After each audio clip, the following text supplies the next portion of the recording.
ప్రత్యేక రాష్ట్ర సాధనతోనే తెలంగాణ సమస్యలకు శాశ్వత పరిష్కారమన్నారు ఎంపీ వివేక్. యూఎస్ టూర్ తర్వాత పెద్దపల్లి లోక్సభ నియోజకవర్గంలో పర్యటిస్తున్న వివేక్ కు ప్రజలు అడుగడుగునా బ్రహ్మరథం పడుతున్నారు. చెన్నూరు నియోజకవర్గంలో కాంగ్రెస్ కార్యకర్తలు, ప్రజలు ఘన స్వాగతం పలికారు.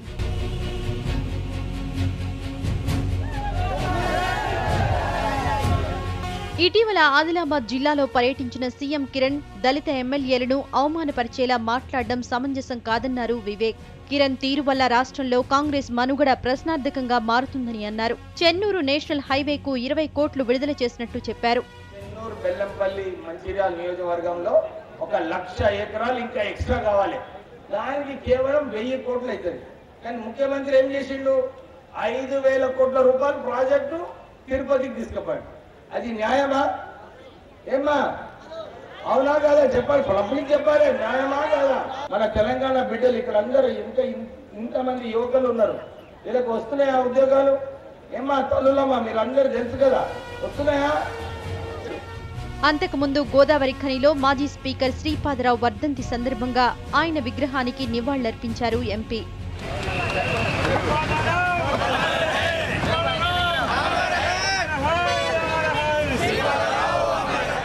తెలంగాణ కోసం ఎంపీ చేస్తున్న అలుపెరగని పోరాటానికి మేము సైతం అన్నారు కార్యకర్తలు. వివేక్ లక్ష్య సాధనకు తోడుగా ఉంటామని ప్రతినబూనారు.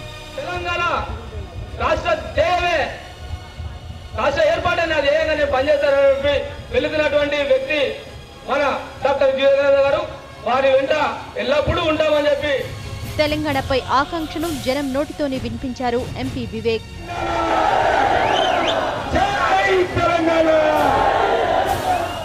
ఎంపీపై అభిమానాన్ని పాటలో చూపించారు కార్యకర్తలు.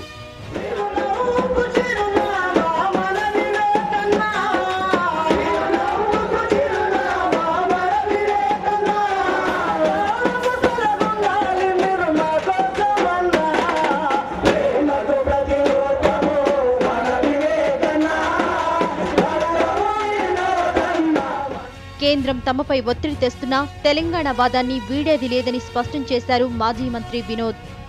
ఢిల్లీలో ఉన్న పెద్ద మనుషులందరితోని పెద్దలు ప్రైమ్ మినిస్టర్ మన్మోహన్ సింగ్ గారు, ప్రణబ్ ముఖర్జీ గారు, సింధే గారు, సోనియా గారితో కూడా నేను మా తమ్ముడు పోయి ప్రత్యేకంగా వాళ్ళతో కలిసి తెలంగాణ తీసుకొచ్చే కార్యక్రమాలకు ఒక్కోలే కాదు, ఇక్కడున్న ప్రజలందరి సహకారం అవసరం. మన 4 కోట్ల ప్రజల సహకారం అవసరం. బెల్లంపల్లిలో వివేక్ కు ఘన స్వాగతం లభించింది. సిఎస్ఐ స్కూల్ ఆవరణలో జరిగిన బహిరంగ సభకు బెల్లంపల్లి, నెన్నెల, భీమిని, తాండూరు, వేమనపల్లి, కాశీపేట మండలాల నుంచి పెద్ద సంఖ్యలో ప్రజలు తరలివచ్చారు.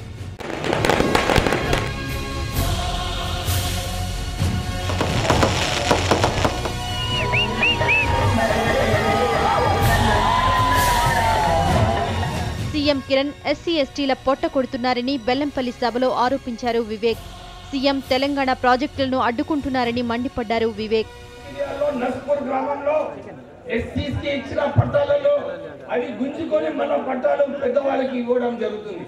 ఇదేమన్నా న్యాయమా? ఇది మన ఇందిరాగాంధీ గారు, సోనియా గాంధీ గారు ఏదైతే కాంగ్రెస్ పార్టీలో పనిచేస్తున్నారో వీళ్ళందరూ ఎస్సీకి ఇంకెక్కువ పట్టాలు ఇవ్వమని చెప్తుంటే ఈ ముఖ్యమంత్రి వచ్చి ఎస్సీకి ఇచ్చిన పట్టాలు గుంజుకొని వేరే వాళ్ళకి ఇవ్వడానికి ప్రయత్నం.